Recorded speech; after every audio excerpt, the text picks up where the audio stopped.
Let me hit record. All right, John, go for it. Uh, Eric, what are your thoughts on this one? I was really pleased with the outcome, the performance, the components of the performance, and the level of effort and the play because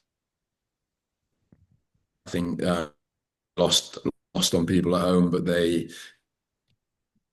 pitch was a new day. It was them. They say weathering a storm is probably too big a stretch, but we find the first 10 or 15 minutes difficult with the ball, and I think that was obviously reflected in the balance of the game. But I think once we found our feet and found the ways of pushing the buttons that we normally push to make life uncomfortable for the opposition, I think we did a really good job. And again, it's a tough place to come. The atmosphere is really good. A really loud supporter section that's desperately trying to suck the ball into the net, and you've got 4 or 5 forwards or a set of forwards as the game goes on that they rotate through that are really high level for this league. So I think we dealt with all that really well, and there are a lot of ingredients to that performance that we were missing last week, and I was really pleased we were able to bounce back and recapture very quickly what team we are, and particularly in these situations. We saw the return of sort of the 5-2-3 that we saw last year. What was your thinking behind that? Yeah, we wanted. I always felt that over the course of the season we would revert back to that at some point, and I felt like there was inevitability that playing with both Tanny and Kelvin in a front two would become sort of stale, for want of a better word, at some point, and we would have to find ways to be adaptable and flexible in terms of how we use the shape. And I think once we got a good foothold in the game, and were able to have some spells on the ball and use the ball as we would normally with a high rhythm, attacking quickly, but trying to play in a way where we connect enough passes to get our creative players on the ball in good positions. I think we did that really well with both Joaquin and Rob underneath Tanny. So I'm glad that we've shown that the ability to flick between the two systems, and certainly it will give us a sense of confidence and a sense of I suppose more completeness as a team as the year goes on. Was this sort of a textbook example of how a team can control a game without having the ball? Yeah, I think we did a really good job in that sense, and without a shadow of a doubt, the flurry of chances going their way toward the end of the game it's a product of the situation and the desperation to score and the number of forwards that they throw onto the pitch and the directness that they play with. But I think with all that considered, I think we did a relatively good job of weathering that and restricted them to, I would say, half chances as opposed to really clean cut chances. And I give credit to everyone in that sense. It's the Dane was great, backline was great, but we were back to a real collective, cohesive 1 to 11 effort, which is what was lacking against Vancouver. And I was pleased that we were able to put that to bed in the way that we did tonight. What was your reasoning behind Joseph Rosales starting the game on the bench? I think the whole situation that surrounds a player and not just a Joe in a situation like that, given the sort of thoroughness of the league process, is really draining for a player. And I think Joe's he's had a lot of extra bits to his week this week that he wouldn't normally have. So I felt like it was probably most sensible for me to make a tough decision to relieve a little bit of pressure from him and not add the weight of a really difficult away game from the start. And I think that was justified, and I'm sure Joe would echo that. And I felt like Anthony came in and did a really good job, and obviously he does add on attacking set plays. He's a fullback who is sort of shading 6 foot and desperate to score and attacks the box with real conviction. And we were hoping he would give us that edge, and he certainly did. Speaking of Markanic's goal, do you count sort of those second phases as set piece goals when you're keeping tallies? 100%. So that is a really big part of what we do in those moments, and we play for those moments really strategically. And we've been really effective over the course of this year. And I don't know whether we probably get enough credit for the number of goals and chances we create on set plays, because I would even say that the first goal comes partly as a consequence of some components of a deep free kick and a set play moment that we talk about a lot. So again, I was really pleased that we were able to put the opposition under that level of pressure and get back to being that team that can squeeze the most out of every moment of every game. Do you think Joaquin Pereira is going to try to claim that first goal too? I think he would do his. I think he would have done had he not scored at the end. Maybe he'd be less desperate to now he's finished in the way he did. But again, he was great. He did really really well, and I'm pleased that he's able to add a statistic to the performance because I know for those guys that's really important.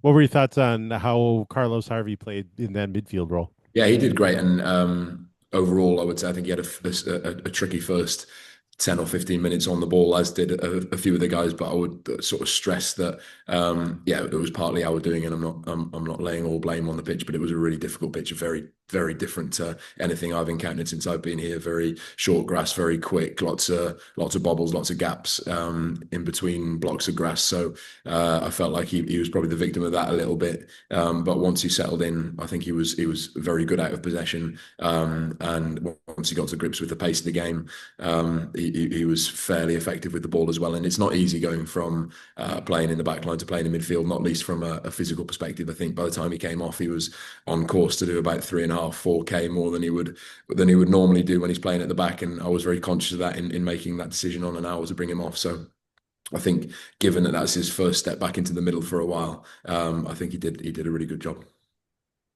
Do you feel like this performance was good enough that it gives you a little bit of pause and you start thinking, maybe we should play with one forward more often?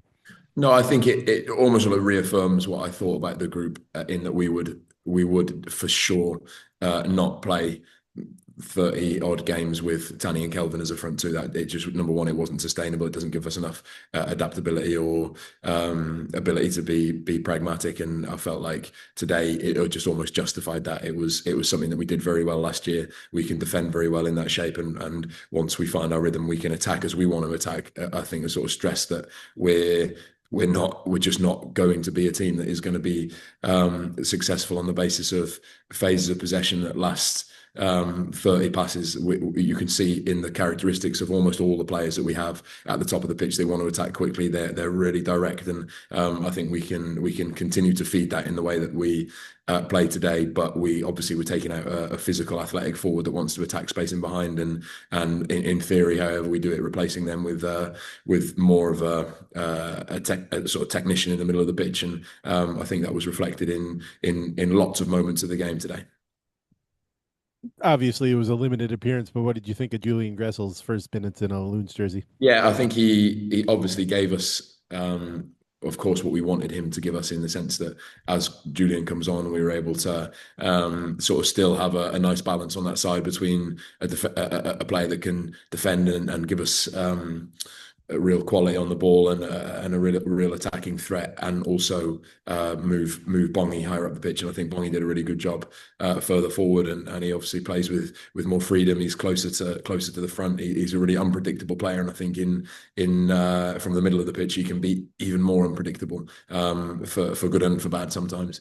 But Julian is a really steady presence, and I think in a situation where he's coming on to close a game out, he's going to be able to do it well. He's a really responsive, coachable. He's going to be able to carry out an instruction well. He's a good size. He's good at defending set plays. So I think it was really nice to look to the bench and be able to use him in that way. I think that's good for me. Thank you very much. Great. Cheers, John. Bye, Cheers, guys. Eric. Good evening. Thank you.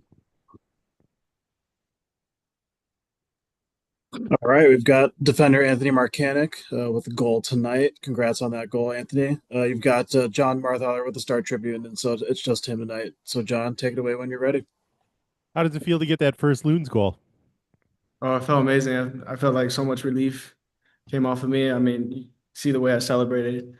I mean, yeah, it was amazing. Now, do you feel good knowing that you're tied with your brother for the year too? Yeah, right. Yeah, he woke up at 2 a.m. Spain time to watch. So yeah, Nice, you could reward him with a goal there. right. Is it hard to play in a game like this where you're almost suffering for the first 20 minutes without the ball? Yeah, I mean, I think we kind of expected that coming into the game, especially during away games, and I mean, I think that's pretty normal. So I mean, yeah, I think we expected that.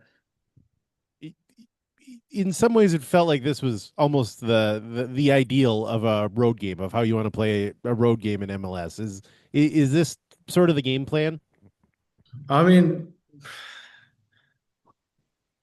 I think like the way our style of play and stuff, I think we do that normally, no matter what, home or away. You know, we sit the top of the circle for Tanny, and then yeah, we go from there. Eric Ramsay said you're shading 6 feet. Are you over 6 feet or are you under 6 feet? Now I'm confused. I'm over 6. I you seem confused like about your height. And a half. What do you hear from the coaches in terms of the game plan on a night like this, where you're going on the road against a team that's going to control the ball? Yeah, I mean, like I said, like we expected what Austin was going to do. They like possession and stuff. So I mean, I think especially like defending the box, we are really, really good at it today, and I think we've been good at it all year. So I think, yeah, I think we've been doing really well with what Eric has put a game plan out for us. So yeah. When you have a goalkeeper that makes sort of an error like Austin's goalkeeper did tonight, do you almost think to yourself, "All right, we got to get more shots on goal because this guy's in his head now"? I mean, yeah, of course, especially the first goal with Joaquin. Yeah, I mean, it was kind of a gift for us. So I mean, take advantage of it. I mean, maybe he's down from that goal. So yeah. Is Joaquin going to try to claim that goal? Yeah, we were joking about it in the locker room. You know, I was hoping I got the assist for that, but don't think I did. All right, that's all I got. Appreciate it. One more. Thank Anthony had his family in town. I just want to ask him how it felt to score in front of them. Oh, what's it like having the family in town for that? It was good. Yeah, my sister came up for the game with a couple of friends. So yeah, it was. She was always. She was saying like if I scored today, she would run on the field, but she was all the way on top of the stand, so she wasn't able to do that. But yeah. I don't think that's a barrier. I think she can Yeah, run down the right. stairs. I'm a little disappointed in her. I got it. Yeah, right. I know. That's what I said to her. Were your folks in town too, or just your sister? Just my sister. Yeah. So you got the goal in front of the family. You got your brother up in the middle of the night. It's a Markanich party tonight. Yeah, it's a great family day. So yeah, I know my parents are happy and proud. So yeah. All right, that's good for me. Thank you, John. Awesome. Thank Thanks, you. Anthony. Yep. Safe travels back. And then thank you, John. See you later. Thanks, Aaron.